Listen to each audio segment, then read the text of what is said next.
مسلم شریف کی حدیث ہے کہ آدمی گناہ کرتا ہے، گناہ کر کے پھر اللہ تعالیٰ سے کہتا ہے یا اللہ مجھ سے گناہ ہو گیا ہے تو مجھے معاف کر دے، تو اللہ تعالیٰ فرشتوں سے کہتا ہے کہ یہ جو میرا بندہ ہے اس نے گناہ کیا ہے، کیا اس کو یقین ہے کہ میرا ایک رب ہے اور اس کو یقین ہے کہ میرا رب معاف کر دے گا؟ اور فرشتے کہتے ہیں یا اللہ یقیناً اس کو یہ یقین ہے، اسی لیے تو آپ سے معافی مانگ رہے ہیں۔ اللہ تعالیٰ فرماتے ہیں میں نے اس کو معاف کر دیا۔ کیا بات۔ اچھا کچھ دیر بعد پھر گناہ کر لیتا ہے، پھر بیٹھ جاتا ہے رب انی اذنبت ذنبا، اللہ مجھ سے گناہ ہو گیا ہے، تو پھر معافی مانگتا ہے اللہ تو مجھے معاف کر دے۔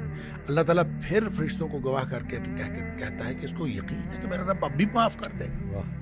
اللہ تعالیٰ پھر معاف کر دے گا، سبحان اللہ۔ پھر تھوڑی دیر بعد پھر اس سے گناہ ہو جاتا ہے۔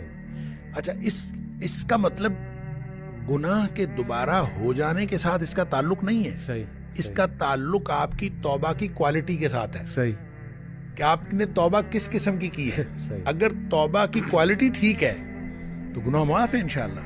حتیٰ کہ مسلم شریف کی حدیث میں آتا ہے کہ نبی پاک صلی اللہ علیہ وسلم نے فرمایا کہ اللہ فرماتا ہے پھر کہ اب میں نے اس کو ویسے ہی معاف کر دیا ہے، یہ گناہ کرتا رہے، توبہ کرتا رہے، میں نے اس کو ویسے معاف کر دیا۔